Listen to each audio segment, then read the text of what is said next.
Hello everyone, my name is Khushboo Chaudhary and welcome to our channel B study और tech. आज के video में हम करने वाले हैं एमपीएस 001 के प्रीवियस ईयर क्वेश्चंस का पार्ट 1 हम पहले कर चुके हैं। आज हम करेंगे वेरी इंपॉर्टेंट क्वेश्चंस जो कि आपके एग्जाम में आ चुके हैं या फिर आने वाले हैं। सो वीडियो को एंड तक देखिएगा। अच्छी लगी तो लाइक शेयर कमेंट करना बिल्कुल मत भूलिएगा और ऐसी वीडियोज के लिए हमारे चैनल को भी सब्सक्राइब करें। साथ ही साथ आप जुड़ सकते हैं हमारे साथ टेलीग्राम चैनल पर, जहां पर आपको इन सभी वीडियोस के फ्री पीडीएफ अवेलेबल होंगे और आप हमें इंस्टाग्राम पे भी फॉलो कर सकते हैं किसी भी अपडेट के लिए। इसके अलावा आपका कोई भी डाउट है तो फिर आप हमें कमेंट करके या फिर इंस्टाग्राम पर पूछ सकते हैं। चलिए वीडियो को स्टार्ट करते हैं। Question number 1, explain the importance of civil society and discuss its relationship with state. हमें क्वेश्चन 1 में बताना है कि जो सिविल सोसाइटी है उसकी क्या इंपॉर्टेंस है और क्या उसका रिलेशन है एक स्टेट के साथ। एक स्टेट और सोसाइटी में क्या डिफरेंस होता है हम देखते हैं। The concept of civil society includes assumptions, values and institutions such as political, social and civil rights, the rule of law, public sphere and all kind of associations. According to Chan Hook, as a public sphere where individuals come together for various purposes, both for the self-interest and for the reproduction of an entity called society. देखो civil society क्या होता है और चैन होक का इस पे क्या कहना है, तो एग्जाम्पल से समझ लेते हैं।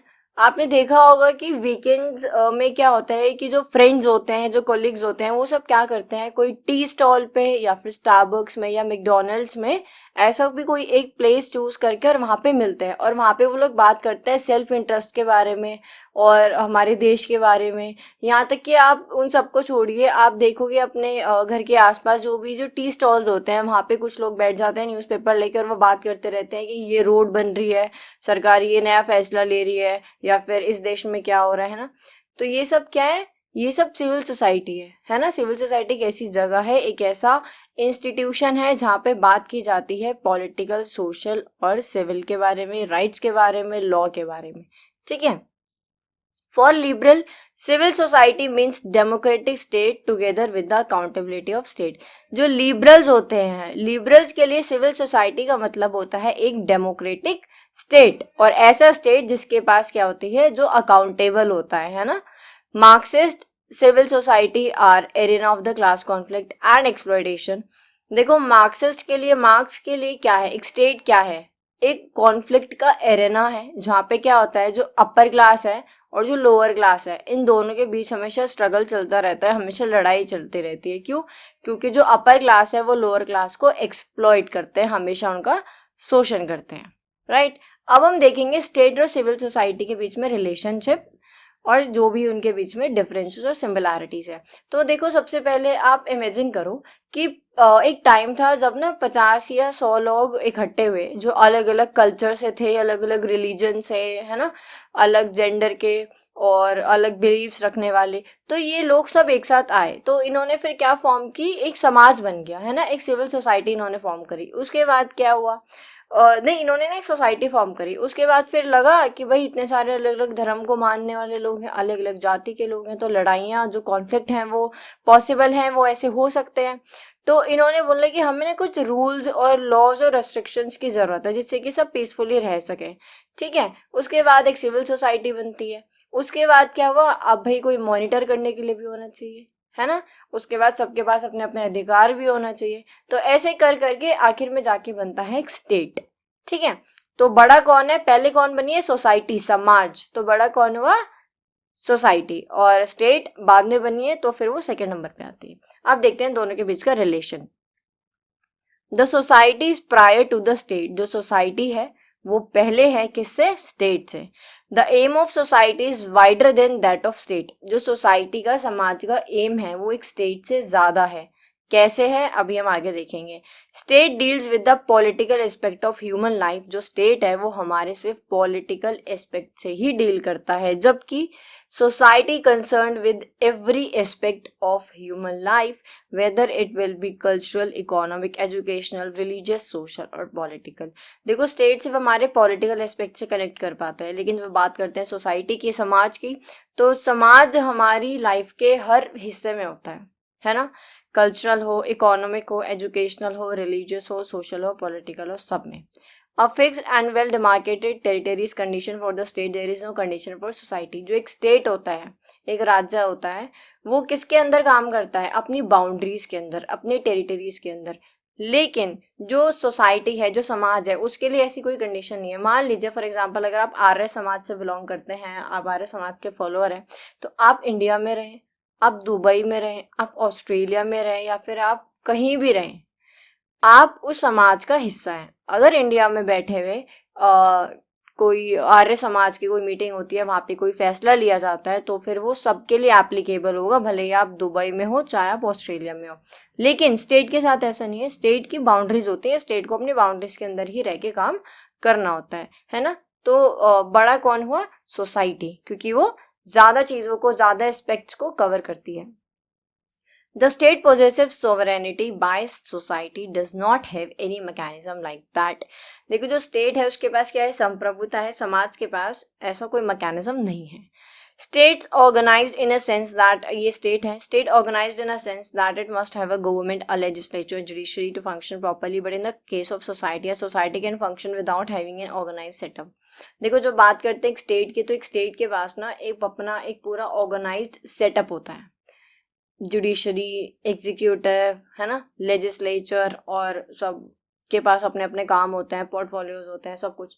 लेकिन बात करें सोसाइटी की, समाज की, तो सोसाइटी में ऐसा कोई ऑर्गेनाइज्ड सेटअप कुछ नहीं होता है ना. ऐसा तो नहीं सोसाइटी में कोई आपके मीटिंग बैठ रही है रोज कि भाई आज एग्जीक्यूटिव का काम है, आज जुडिशरी अपना काम दिखाएगी, है ना. ये सब तो सोसाइटी के पास ऐसा कुछ ऑर्गेनाइज सेटअप नहीं होता है. कोई बहुत बड़ी कंपनी नहीं खुली हुई है जिसको आप देखेगा कि हाँ ये सोसाइटी है, right. State gives order to all but takes from none. It can punish those who dissolve its rules and regulations. While society do not have any power like state, it can use moral pressure or social boycott to maintain order in society. देखो, जो state है ना, state सबको order देता है, लेकिन किसी का भी ऑर्डर लेता नहीं है. वही अगर हम बात करें सोसाइटी की, और हाँ, जो स्टेट है वो किसी का ऑर्डर लेता नहीं है, सबको ऑर्डर देता है. इसके अलावा जो भी स्टेट के ऑर्डर को नहीं मानते, स्टेट क्या करता है? उन लोगों को पनिश करता है. कैसे? जेल में डाल के, या उनके ऊपर जो भी आपके एक्ट वगैरह लगते हैं वो सब लगा के. समाज में ऐसा कुछ नहीं है, कोई रूल बुक, कोई लॉ बुक नहीं है हमारे पास. सोसाइटी में सिर्फ हम क्या कर सकते हैं? सोशल या मॉरल प्रेशर की वजह से हम बॉयकॉट कर सकते हैं. कैसे? कि मान लीजिए कि कोई मान लीजिए बाल विवाह कर लिया, या बाल विवाह नहीं, मान लीजिए किसी ने ना कोई अदर कास्ट में शादी कर ली, और उसके बाद वो घर लौट कर आ रहे हैं, तो जो समाज के लोग हैं वो उनको घर में वापस नहीं आने देंगे. क्यों नहीं आने देंगे?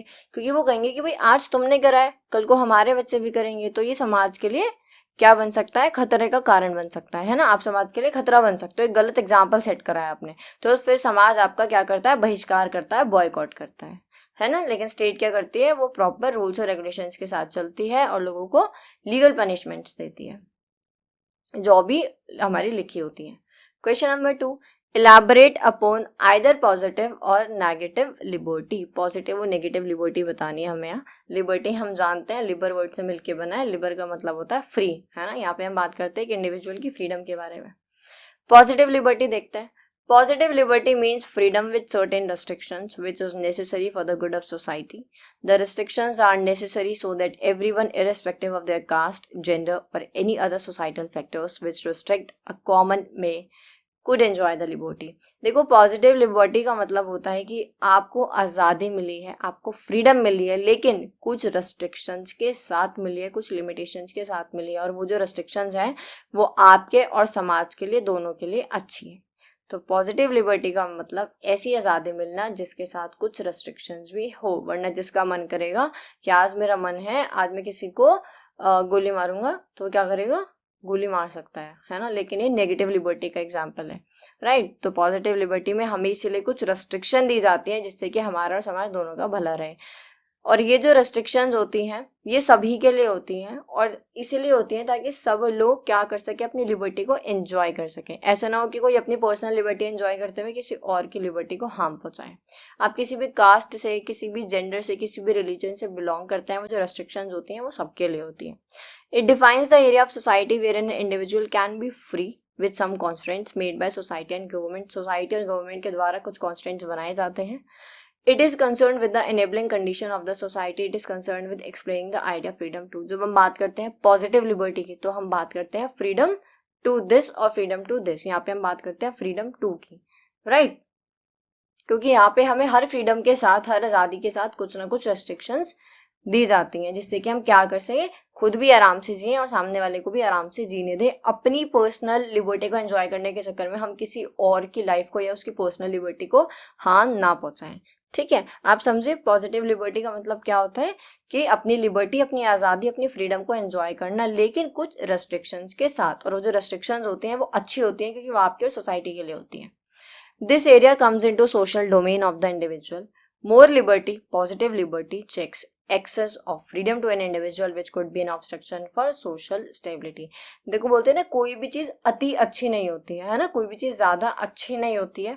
तो इसीलिए जितनी ज़्यादा लिबर्टी आपको मिलेगी ना, उतना ही वो जो हमारी सोसाइटी है वहाँ पे जो स्टेबिलिटी है उसके लिए रुकावट का कारण बन सकती है। रोजियो क्या कहते हैं, देखो Rousseau says being a slave to one's desire or passion as the very opposite of being free. Our desires are heterogeneous.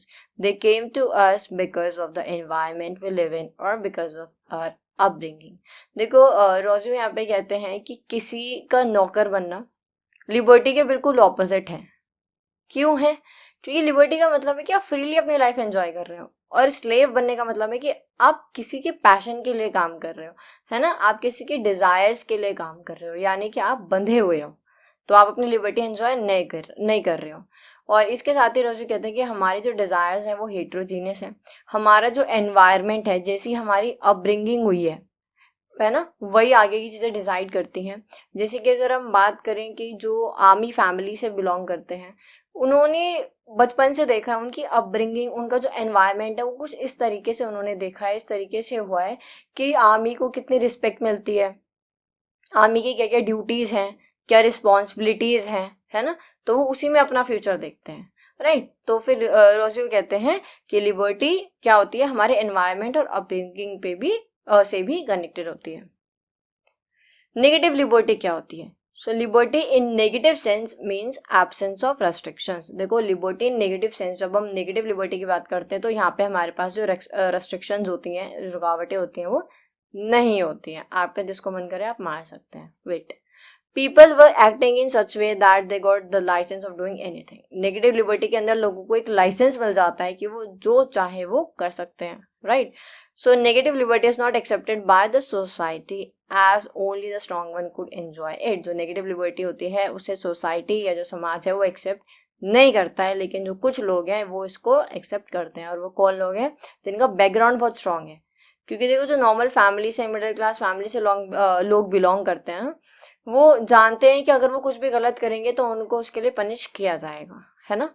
लेकिन जिसका बैकग्राउंड बहुत अच्छा है, वो बहुत अच्छे से जानते हैं कि वो कुछ भी करें, कुछ भी इलीगल करें, अपनी नेगेटिव लिबर्टी को एंजॉय करें, क्योंकि उनको तो लाइसेंस मिल गया है कुछ भी करने का, वो कुछ भी करें, कोई भी उनको रोकने टोकने वाला नहीं है। तो ऐसे लोग जिनका बैकग्राउंड बहुत स्ट्रांग होता है वो नेगेटिव लिबर्टी एंजॉय करते हैं, क्योंकि उन्हें पता है कि हैंडल करने के लिए है। It defines and defends the area of an individual's life where no external authority can interfere. Negative liberty का मतलब है कि आप इतने ज़्यादा आज़ाद हैं, आप इतने फ्री हैं कि कोई भी आपकी लाइफ के अंदर इंटरफेयर नहीं करेगा। It is not concerned with the condition of society. It is concerned with explaining the idea of freedom from. Positive liberty में हम बात करते हैं फ्रीडम टू, है ना, लेकिन इसमें हम बात करते हैं फ्रीडम फ्रॉम, क्योंकि यहाँ पे हमें हर एक चीज़ से आज़ादी मिली हुई है जो कि सोसाइटी की कंडीशंस के खिलाफ है। क्योंकि अगर आपको सोसाइटी में रहना है तो कुछ रेस्ट्रिक्शंस के साथ ही अपनी लिबर्टी को एंजॉय करना पड़ेगा। This area comes into personal domain of individual. जब हम बात करते हैं पर्सनल लिबर्टी की तो वो हमारे सोशल डोमेन में आता है। हम बात करते हैं नेगेटिव लिबर्टी की तो ये एक इंसान के, एक पर्सन के पर्सनल डोमेन में आता है। More negative liberty leads to more freedom. जितनी ज़्यादा नेगेटिव लिबर्टी होगी उतनी ज़्यादा एक पर्टिकुलर इंसान को आज़ादी मिल जाएगी कि वो जो चाहे कर सकता है, रूल्स तोड़े, किसी को मारे या कुछ भी करे, किसी को एक्सप्लॉइट करे, कुछ भी, राइट। नेक्स्ट देखते हैं question number 3। Discuss the importance of concept and idea of justice. Justice concept क्या है, जस्टिस की इम्पोर्टेंस क्या है, ये आइडिया कहाँ से आया देखते हैं।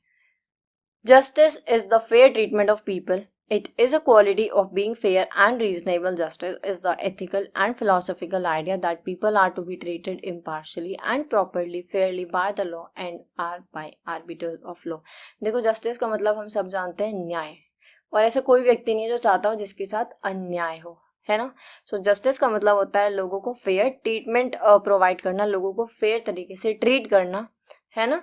इसके अलावा it also refers to the concept of order, lawfulness, moral behavior and equality. Justice कुछ concept पे काम करता है, कुछ pillars भी कह सकते हो, जो कि है concept of order. जब order होगा, lawfulness रहेगी, moral behavior पे ध्यान दिया जाएगा, equality सबको equally मिलेगी, है ना, equal opportunities, equal rights ये सब मिलेंगे, तो फिर justice जैसी जो situation है कि भाई लोगों को न्याय मांगना पड़ रहा है, वो नहीं आएगी अगर सबको equal treat किया जाएगा, right? Its origin comes from Latin word justice and now justice means equity. Latin word justice से ही निकल कर आया है और justice का मतलब होता है equity. In any situation, wherever we are, we want to be treated fairly, either in a courtroom or in a line of bank or anywhere else. We should not be judged on the basis of our skin color and etc.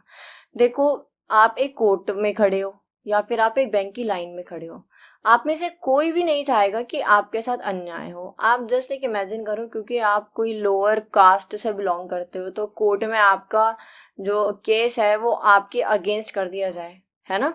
क्यों? क्योंकि आप lower caste से belong करते हो, आप ऐसा नहीं चाहते, ही तो इनजस्टिस हुआ. ऐसे अगर आप मान लो आप बैंक की लाइन में खड़े हुए हो और वहाँ पे 50 लोग खड़े हुए हैं, लेकिन इतने में कोई बहुत सुंदर सी लेडी आती है या फिर एक जेंटलमैन आता है हाथ में एक सूटकेस लेके और अच्छे से, मतलब है ना, मतलब उनको देख के लगे कि बहुत अच्छी फैमिली से हैं, ब्रीफ केस लेके सॉरी, और बहुत अच्छी फैमिली से बिलोंग करते हैं सब, तो उनको सब बोल रहे हैं कि आइए सर आइए, पहले हम आपका काम करते हैं. तो ये क्या है? ये अन्याय है. किसके साथ? उन 40 लोगों के साथ जो इतनी देर से खड़े थे. या फिर आप मॉल में गए हैं, तो आप किसी शॉप में गए हैं, वहाँ पे जो आपने कपड़े पहने हुए हैं उनको देख के आपको शॉप से निकाल दिया जाए, है ना, तो फिर ये भी जस्टिस नहीं है. तो कोई भी नहीं चाहता कि कहीं भी किसी के भी साथ अन्याय हो, सब चाहते हैं कि सबको फेयर ट्रीटमेंट मिले. The word justice means to bind और tie together. Justice organize people together into a right or fair order of relationship by distributing to each person his or her due share of his rights and duties and rewards and punishment. ये जो word है ना justice, ये लोगों को एक साथ बांध के रखता है. कैसे? ये बांध के रखता है लोगों को उनका ड्यू शेयर प्रोवाइड करके. उन लोगों का शेयर क्या होता है? सबके राइट्स, सबकी ड्यूटीज, है ना, और जो रिवॉर्ड्स के लिए काबिल है उनको रिवॉर्ड्स देना, और जिनको पनिशमेंट मिलनी चाहिए उनको पनिशमेंट देना. ये सारे काम होते हैं जस्टिस के. न्याय तभी मिलता है. एरिस्टोटल क्या कहते हैं? Aristotle define justice as the treating of equals equally and unequal unequally in proportion to their inequalities. अब एरिस्टोटल ने बहुत अच्छी बात की है. वो कह रहे हैं कि जस्टिस का मतलब ये नहीं होता कि आप सभी को इक्वली ट्रीट करें. नहीं, जस्टिस का मतलब होता है कि आप इक्वल्स को इक्वल तरीके से ट्रीट कर रहे हो और अनइक्वल को आप अनइक्वल तरीके से ट्रीट कर रहे हो, राइट. अब इसके हम एग्जांपल से समझ सकते हैं कि मान लीजिए कि एक स्कूल का एग्जांपल ले लेते हैं. टीचिंग स्टाफ और नॉन टीचिंग स्टाफ, तो ये दोनों आपस में अनइक्वल है ना. जो 20 टीचर हैं वो और जो 20 नॉन टीचिंग स्टाफ हैं वो दोनों ही आपस में कैटेगरीज क्या है? अनइक्वल है. तो इनको इनकी जो सैलरी है, जो इनके साथ ट्रीटमेंट है, वो भी इनको अलग तरीके का मिलेगा.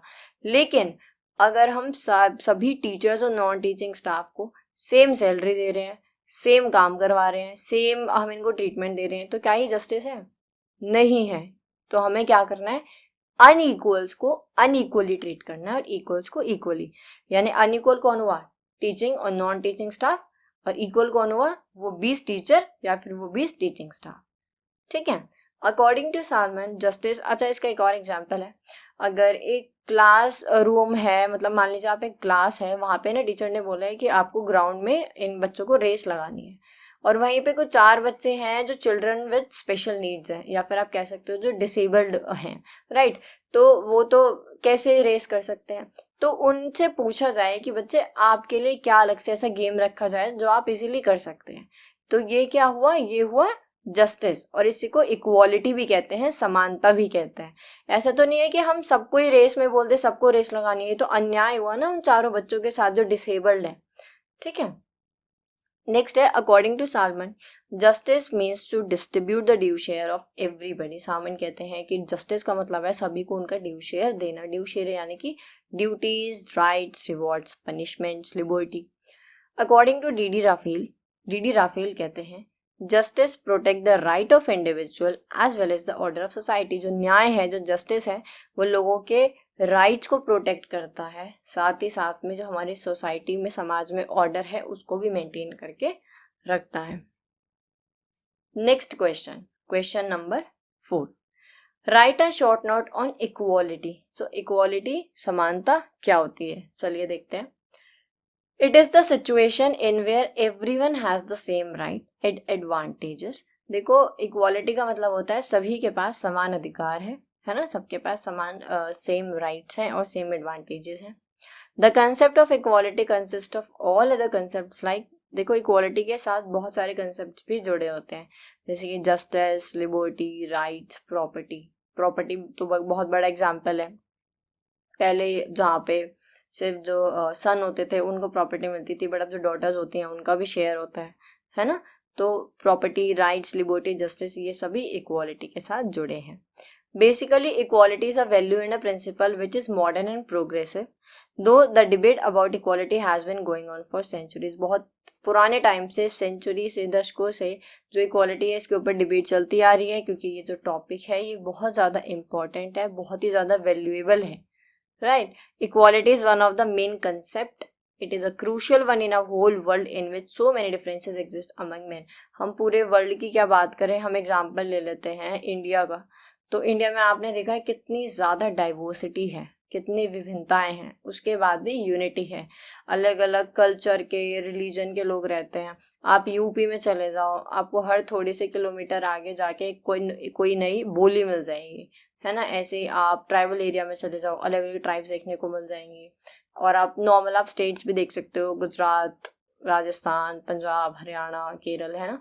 तो कितनी ज़्यादा डाइवर्सिटी है। इतने सारे लोगों, इतनी सारी डाइवर्सिटी को एक साथ रखना और बहुत ही हार्मनी के साथ, बहुत ही पीस के साथ रखना बहुत मुश्किल काम है। तो यहाँ पे कौन इजी करता है इसको, और सबसे क्रूशियल कौन है, इक्वालिटी। सबको समान तरीके से ट्रीट करना, जिससे कि सब आसानी से और पीसफुल तरीके से साथ रह सके। Equality is about ensuring that every individual has an equal opportunity and right. It is a state of being equal. Equality का मतलब होता है सबको इक्वली ट्रीट करना, सभी को इक्वल अपॉर्चुनिटीज और इक्वल राइट्स प्रोवाइड करना। As Lasky wrote, inequalities gifted by nature are an inescapable fact. Laski कहते हैं कि जो इनइक्वालिटीज है ना वो नेचर से गिफ्टेड है, वो नेचर से मिली है। जैसे कि एग्जाम्पल, जो बायोलॉजिकल डिफरेंस होता है कि आप मेल हैं या आप फीमेल हैं, राइट, तो ये नेचुरल इनइक्वालिटी है। Injustice arise when we are treating unequal equally as from treating equals equally. Aristotle ने जैसा कि कहा था कि इनजस्टिस कब होता है, जब आप अनइक्वल्स को इक्वली ट्रीट करते हो और इक्वल्स को unequally. Apart from the natural inequalities, there are inequalities created by society. Inequalities based upon birth, wealth, knowledge, religion etcetera. Natural inequalities के अलावा भी ऐसी असमानताएं होती है, इनइक्वालिटी होती है जो कि हमारी सोसाइटी, हमारा समाज बनाता है।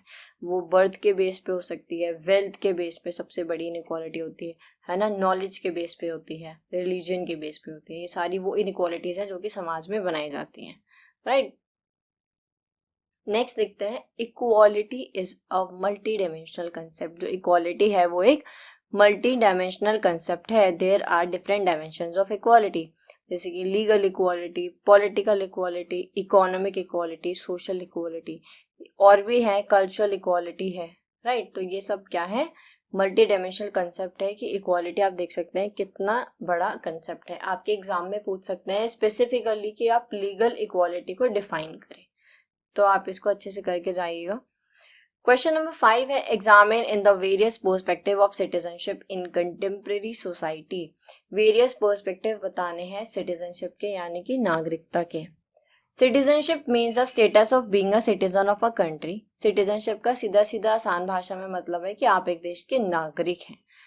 It is generally used as synonym for nationality because it is a legal status and relation between an individual and state that entails specific legal rights and duties. देखो जो सिटीजनशिप है ना, वो एक इंडिविजुअल और एक स्टेट के बीच का रिलेशन दिखाता है ना, बहुत क्लोज रिलेशन। क्योंकि जब आप देश के नागरिक होते हो ना, तो आपको कुछ स्पेसिफिक लीगल राइट्स और ड्यूटीज मिलते हैं जो हर किसी को नहीं मिलते हैं, है ना। अगर कोई फॉरेनर इंडिया घूमने आया है और उसी दिन यहाँ पे क्या है, वोटिंग है, तो उनका मन करेगा तो वो वोट कर देंगे। ऐसा तो नहीं हो सकता। क्यों? क्योंकि वो यहाँ के नागरिक नहीं है, हम यहाँ के नागरिक हैं, हमें यहाँ की नागरिकता मिली हुई है, तो वोट कौन करेगा? हम। तो ये क्या है, ये कुछ स्पेसिफिक राइट्स और ड्यूटीज होती हैं जो सिटीजन्स को मिलती हैं। The various perspective of citizenship, various perspectives है, लिबरल पर्सपेक्टिव देखते हैं और मार्क्स पर्सपेक्टिव देखते हैं। चलिए लिबरल पर्सपेक्टिव देखते हैं।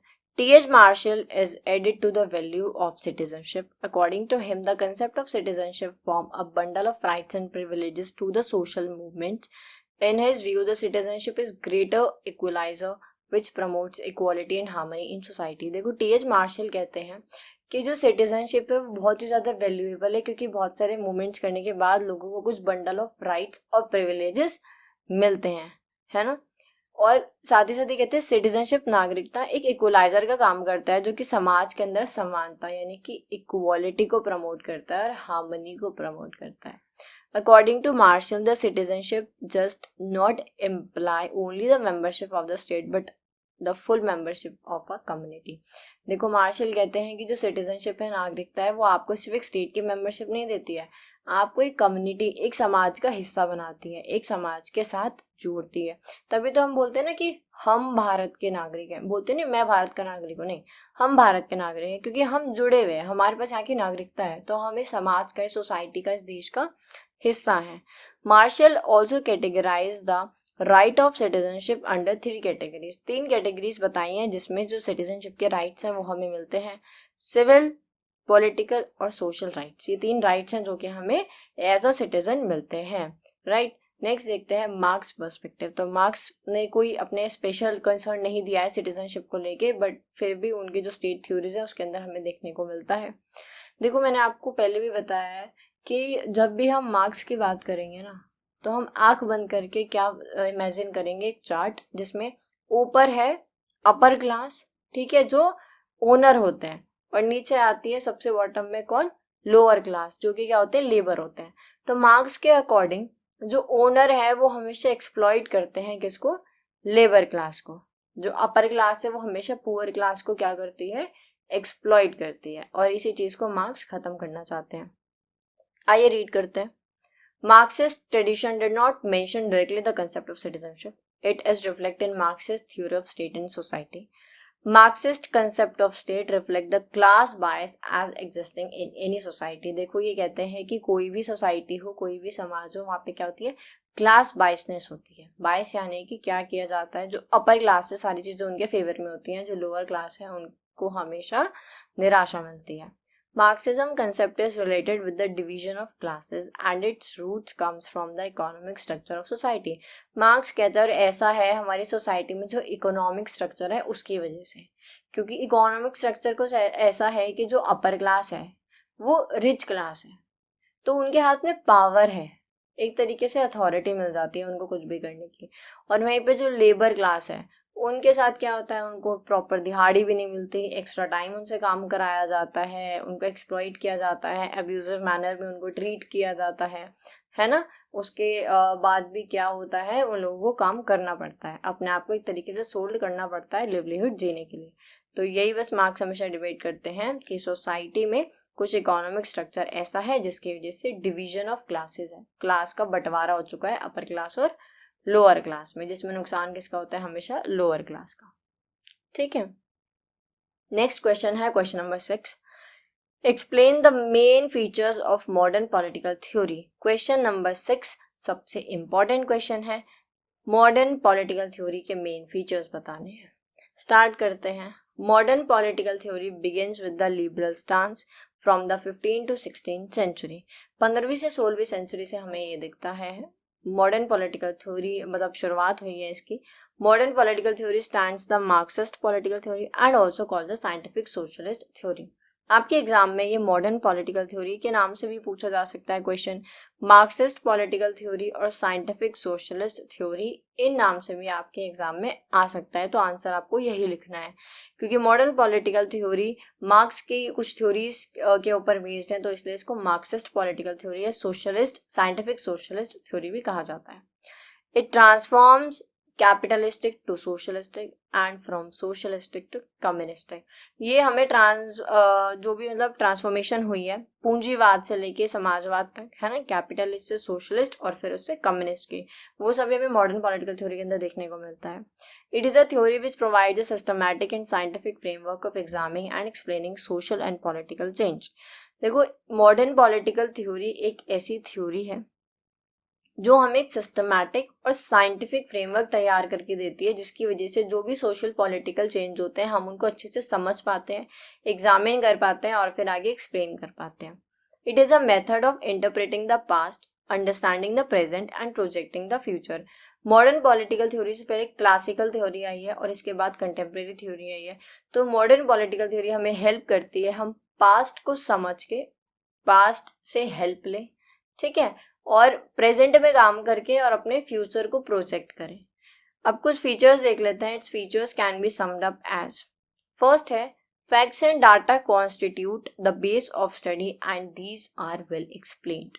जो फैक्ट्स और डाटा है वो आधार बनते हैं, हमारी स्टडी का बेस बनते हैं, जिनको बहुत अच्छे से एक्सप्लेन किया गया है। इसके अलावा सेकंड है subjectivity gives way to objectivity. जैसे आप देख सकते हैं पहले के टाइम पे जो एग्जाम आता था वो डिस्क्रिप्टिव आता था, बहुत सारे एग्जाम्स थे, ठीक है, बट अब मोस्टली उनमें से क्या हो गए हैं, एमसीक्यू बेस्ड हो गए हैं। कुछ इसी तरीके से सब्जेक्टिविटी से बढ़ के हमारे ऑब्जेक्टिविटी की तरफ। पहले किसी भी चीज को करने का हम पर्पस देखते थे कि क्यों ही करना है, क्या पर्पस है ना, क्यों करना है। अब हम क्या देखते हैं, प्रोसीजर कैसे होगा। पहले जो थ्योरी थी वो नॉर्मेटिव यानी कि ट्रेडिशंस के ऊपर बेस्ड थी, अब जो थ्योरीज है वो साइंटिफिक बेस्ड है, ठीक है। पहले फिलोसफिकल इंटरप्रिटेशन और अब एनालिटिकल एक्सप्लेनेशन, यानी पहले जो पुराने जो थिंकर्स थे उनके जो थॉट्स और आइडियाज थे उन्हीं की जो थ्योरीज थी वो चलती आ रही थी, हम उन्हीं को पढ़ते थे, बट अब हम क्या करते हैं, अब हम हर चीज का एनालिटिकल एक्सप्लेनेशन देते हैं। पहले डिस्क्रिप्टिव और अब ऑब्जर्वेशनल। तो ये चेंजेस हैं, ये ट्रांसफॉर्मेशन है जो हमें दिखता है मॉडर्न पॉलिटिकल थ्योरी के अंदर, ठीक है। नेक्स्ट है facts and values are separated, values are so arrange that the facts become relevant. Values को इस तरीके से अरेंज किया गया है कि जो फैक्ट्स हैं वो रेलिवेंट लगे। Values are to support facts, substance to form and theory to research. पहले जो वैल्यूज को हम इतना महत्व देते थे, अब हम फैक्ट्स की बात करते हैं। बोलते हैं ना कि साइंस किसके ऊपर चलती है, फैक्ट्स के ऊपर चलती है ना। तो इसीलिए वैल्यूज से बढ़ के हम आए हैं फैक्ट्स की तरफ और थ्योरी से बढ़ के आए हैं हम रिसर्च की तरफ। अब हमसे वैसा नहीं है कि जो पुरानी थ्योरीज है उसको पढ़ लिया याद कर लिया, नहीं, अब हम हर चीज के ऊपर रिसर्च करते हैं। लास्ट है most important changes through the struggle between opposites, between the mode of production and the productive force. देखो, हमने मार्क्स की बात करी थी कि इसको मार्क्सिस्ट थ्योरी भी कहते हैं, मार्क्सिस्ट पॉलिटिकल थ्योरी।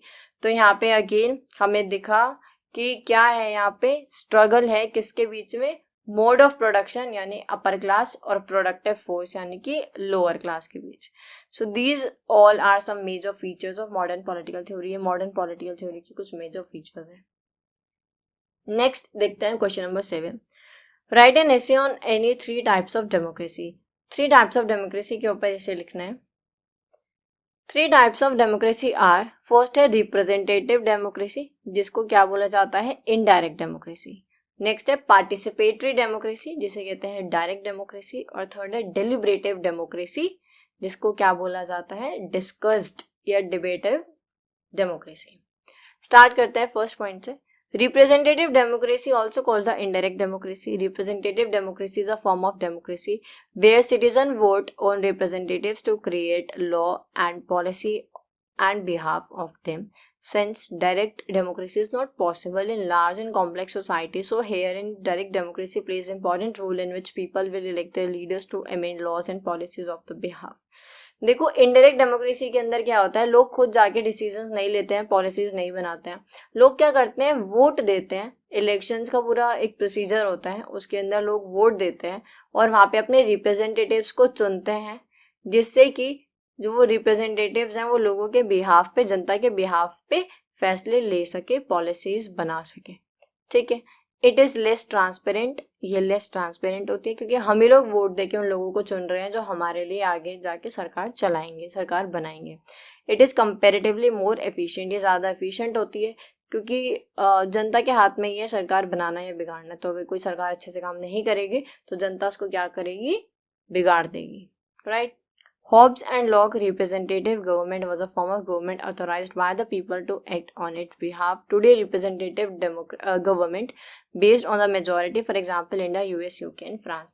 देखो Hobbes and Locke कहते हैं कि रिप्रेजेंटेटिव जो गवर्नमेंट होती है ना, वो एक ऐसी फॉर्म ऑफ गवर्नमेंट होती है जो लोगों के बिहाफ पे बनती है, लोगों के लिए काम करने के लिए। आज के टाइम पे ये जो फॉर्म है गवर्नमेंट की, डेमोक्रेसी की, वो हमें इंडिया, यूएस, यूके और फ्रांस में देखने को मिलती है ना। हम इंडिया में वोट के थ्रू तो चुनते हैं अपने रिप्रेजेंटेटिव्स को। अगला है पार्टिसिपेटरी डेमोक्रेसी, जिसे डायरेक्ट डेमोक्रेसी भी कहा जाता है। It allows the people to directly make laws and governance themselves. People में all the decisions, there are no intermediate, the vote of directly determine all laws and policies of government. देखो यहाँ पे क्या होता है, डायरेक्ट डेमोक्रेसी होती है, लोग खुद ही अपनी सरकार चलाते हैं, राइट। खुद ही लोग क्या करते हैं, अपने लिए पॉलिसीज बना लेते हैं। और ये पॉसिबल नहीं, ये जो फॉर्म होती है ना, ये इंडिया, यूएस, यूके यहाँ पे पॉसिबल नहीं है क्योंकि इंडिया इतना बड़ा देश है, इतनी डाइवर्सिटी है, हर कोई अगर यहाँ अपने लिए पॉलिसी बनाने लग गया तो हो गया काम। The classical theory of participatory democracy found in the writing of Rousseau and John Stuart मिल। जो JS मिल हैं और रोजियो हैं, उनकी राइटिंग्स में हमें पार्टिसिपेटरी डेमोक्रेसी का वर्णन देखने को मिलता है। His theory depends upon the participation of every individual citizen in policy decision making. ये चाहते थे कि जो भी पॉलिसी डिसीजन मेकिंग होती है ना, जो पॉलिसीज बनाए जाते हैं, उसमें हर एक इंडिविजुअल पार्ट ले, हर एक इंडिविजुअल हिस्सा ले। Participation is important not only in decision making but also as a way of protecting private interest and ensuring good government. यानी कि पार्टिसिपेशन इसलिए ज़रूरी नहीं है कि अच्छा डिसीजन निकल के आएगा, नहीं, पार्टिसिपेशन ज़रूरी है ताकि आप अपने प्राइवेट इंटरेस्ट को, जो आप चाहते हो, आप उसको प्रोटेक्ट कर सको, उसके लिए काम किया जाए और आप इंश्योर कर सको एक अच्छी सरकार। खुद ही फैसले ले रहे हो तो सरकार तो अच्छी होगी। नेक्स्ट है deliberative. Deliberative means carefully thought through और डिस्कस। डेलिब्रेटिव में क्या होता है, डिस्कशन से फैसले लिए जाते हैं, पॉलिसी बनाई जाती है।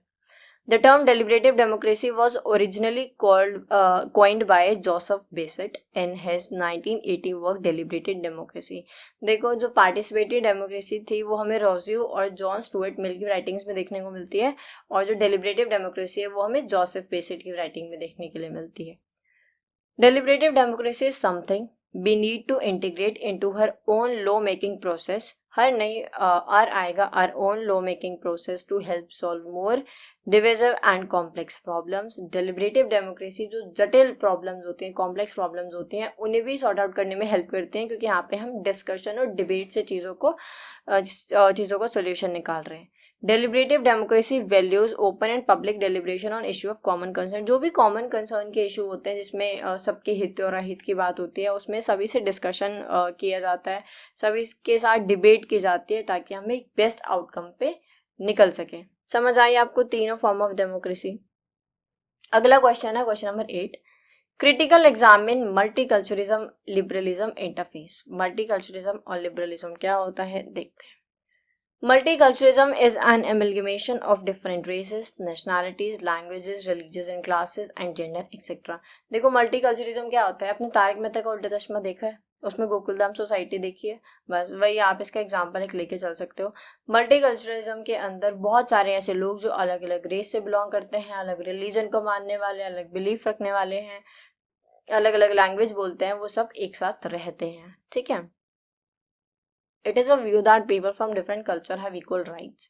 मल्टीकल्चरिज्म की एक अच्छी बात यह है कि यहाँ पे जो लोग मतलब डिफरेंट कल्चर से हैं, है ना, डिफरेंट रिलीजन से हैं, रेस से हैं, उन सभी के पास इक्वल राइट्स होते हैं क्योंकि एक साथ रहेंगे तो सबको समान अधिकार भी मिलने चाहिए। Multiculturalism is a way in which our society deals with the cultural diversity both in national and community level. Multiculturalism को जो society है वो deal करती है national level पे भी और community level पे भी. It refers to the state of society or the world in which there exist numerous distinct ethnic and cultural groups seen to be political relevant. Three kinds of multiculturalism can be identified as coexisting in the same society: ethnic, linguistic and national multiculturalism. देखो 3 kinds of multiculturalism यहाँ पे बताया हुआ है जो हमें nation wide देखने को मिलता है, जो कि एक साथ रहते हैं. या तो लोग क्या होते हैं कि एथनिसिटी के बेस्ड पे एक साथ रह सकते हैं, मल्टीकल्चरलिज्म हमें दिखता है, या तो लिंग्विस्टिक लैंग्वेज बेस्ड या फिर आपका national. Multiculturalism begins with understanding that granting equal and political rights was an important achievement of democracy. Multiculturalism के अंदर क्या होता है कि हर एक व्यक्ति को इक्वल सिविल और पॉलिटिकल राइट्स दिए जाते हैं और ये काफ़ी इम्पॉर्टेंट भी है और इससे हम डेमोक्रेसी को भी अचीव करते हैं क्योंकि लोकतंत्र के अंदर सब लोग हमें वोट दे रहे हैं, मतलब जो भी जीतेगा अपने रिप्रेजेंटेटिव को सब लोग वोट दे रहे हैं. वो अलग अलग रेस के हैं, अलग अलग बिलीफ्स के हैं, अलग अलग ट्रेडिशन को फॉलो करने वाले, अलग अलग लैंग्वेज बोलने वाले हैं, तो वो सब एक साथ मिलकर फैसला ले रहे हैं. तो जो भी जीतेगा उसका भी ये काम है, उसकी ये ड्यूटी है कि वो सबके लिए फैसला ले. ठीक है, तो मल्टीकल्चरलिज्म हमें यूनिटी को दिखाता है कि आप कितने ही अलग क्यों ना हो, आप एक साथ रह सकते हैं, लेकिन उसके लिए सबको इक्वल राइट्स देना बहुत जरूरी है. बात करें लिबरलिज्म की, तो नाम से पता चल रहा है दोनों ऑपोजिट है. मल्टीकल्चरलिज्म में सब एक साथ रह रहे हैं, यूनिटी दिख रही है. लिबरलिज्म लिबर वर्ड से मिलकर बना है जिसका मतलब होता है फ्री, राइट, जो कि एक वेस्टर्न आइडियोलॉजी है जो कि हमें वेस्टर्न वर्ल्ड में देखने को मिलती है. In liberalism we talk about an individual and individuals freedom, but in multiculturalism we talk about the unity between cultures. हम बात करते हैं लिबरलिज्म के अंदर एक इंडिविजुअल, एक व्यक्ति के बारे में, एक इंडिविजुअल की फ्रीडम, उसके राइट्स, उसकी क्वालिटी, उसका जस्टिस, उसकी फ्रीडम, सब कुछ एक इंडिविजुअल के बारे में. लेकिन मल्टीकल्चरलिज्म के अंदर हम बात करते हैं यूनिटी, एकता, है ना. इतना डाइवर्स, इतना विभिन्न होने के बाद भी हम एकता के बारे में बात करते हैं मल्टीकल्चरलिज्म के अंदर. Liberalism is too dynamic and flexible concept. It has been continuously changing and adding something and discarding the other things. It is an ideology and a way of life. It reflects the economic, social and political aspirations of the rising middle class, which later on became the capitalist class. For example, the halal slaughter of animals. देखो liberalism काफ़ी dynamic और flexible concept है, समय के साथ साथ चलता आ रहा है, नए नए थिंकर्स आते हैं, अपनी अपनी बात आगे रखते हैं और बहुत सी चीज़ें इसमें से डिस्कार्ड हो जाती हैं, हट जाती हैं और बहुत सी चीज़ें इसमें ऐड ऑन हो जाती हैं, बहुत सी चीज़ में जुड़ जाती हैं. और ये जो लोग थे ना मिडिल क्लास वाले, पहले जो लिबरलिज्म के नारे लगाते थे, आज वही कौन सी क्लास है, रिच क्लास है ना. आज वही आपकी कैपिटलिस्ट क्लास बन चुके हैं, राइट. नेक्स्ट क्वेश्चन देखते हैं, लास्ट क्वेश्चन है क्वेश्चन नंबर टाइम. और आप अगर चाहते हैं कि ये जो क्वेश्चंस हैं इनके ऊपर आपको डिटेल्ड इन्फॉर्मेशन चाहिए तो पूरी प्लेलिस्ट आपको हमारे चैनल पे मिल जाएगी. आप वहां पर जाकर पूरी प्लेलिस्ट देख सकते हैं जिससे आपको और ज़्यादा डिटेल नॉलेज मिलेगी हर एक यूनिट की. क्वेश्चन नंबर 9 स्टार्ट करते हैं. What are the challenges before political theory in a globalising world. एक ग्लोबलाइजिंग, जो इतना ग्लोबलाइजेशन हम देख रहे हैं, इसके अंदर पॉलिटिकल थ्योरी को क्या क्या चैलेंजेस फेस करने पड़े हैं. Globalization is the process of interconnection and interdependence among people, countries and business across the world. It is characterized by a flow of goods, services, capital, information and deeply across borders.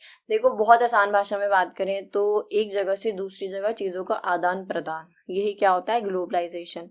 तो आज के time में लोगों के बीच, countries के बीच और जो पूरा वर्ल्ड है उसमें जो बिजनेसेस है, इन सब का क्या हो रहा है, इंटरकनेक्शन हो रहा है, आदान प्रदान हो रहा है. उसी प्रोसेस को क्या बोलते हैं, ग्लोबलाइजेशन. चाहे वो फ्लो ऑफ गुड्स हो, एक देश से दूसरी जगह गुड्स जा रही हो, सामान जा रहा हो, कुछ सर्विसेज, सेवाएं जिसे कहते हैं, है ना, कैपिटल हो, इंफॉर्मेशन हो, या लोग जा रहे हो एक जगह से दूसरी जगह, ये सब किसका हिस्सा है, ग्लोबलाइजेशन. आप अगर अपने घर पे बैठ के आज देख पा रहे हैं कि अमेरिका या ऑस्ट्रेलिया में एक पर्टिकुलर फैमिली एक पर्टिकुलर टाइम पे क्या कर रही है ना, तो वो किसकी वजह से है, ग्लोबलाइजेशन की वजह से. आपका जो मन करता है आप कुछ भी चीज़ें मंगा पा रहे हैं, दूसरे देशों की चीज़ें आप यहाँ यूज़ कर पा रहे हैं, सारी इंफॉर्मेशन आपको मिल रही है, ये सब क्या है, globalization. Globalization also refers to the integration of market and economies. Globalization जो मेजरली हम देखते हैं ना, हालांकि इसमें सोशल, इकोनॉमिक, कल्चरल, पॉलिटिकल सभी एस्पेक्ट इन्वॉल्व होते हैं, लेकिन मेनली जब इसको हम बात करते हैं तो हम इसमें मार्केट और इकोनॉमीज के इंटीग्रेशन को देखते हैं, है ना।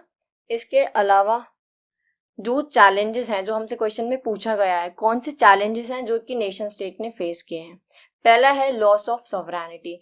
फॉर एग्जाम्पल, जो एमएनसीज अगर कहीं सेटअप हो रही है, मान लो कि नोएडा या ग्रेटर नोएडा या फिर कहीं भी दिल्ली एनसीआर में कोई एमएनसी सेटअप होने जा रही है, तो वहां पे एक स्टेट के पास जो पूरी अथॉरिटी थी हर एक डिसीजन लेने की, अब जो एमएनसी आ रही है, क्योंकि उसका जो हेड है वो कहीं और है, राइट, तो अब जो एमएनसी आ रही है, कुछ शर्तें स्टेट को एमएनसी की माननी पड़ेंगी, कुछ कंडीशंस एक एमएनसी को एक स्टेट की माननी पड़ेंगी। तो यहीं पे जो स्टेट है वो अपनी संप्रभुता यानी कि फ्रीली हर चीज अपने तरीके से चलाने को थोड़ा सा लूज कर देता है। नेक्स्ट है इकोनॉमिक इनइक्वालिटी।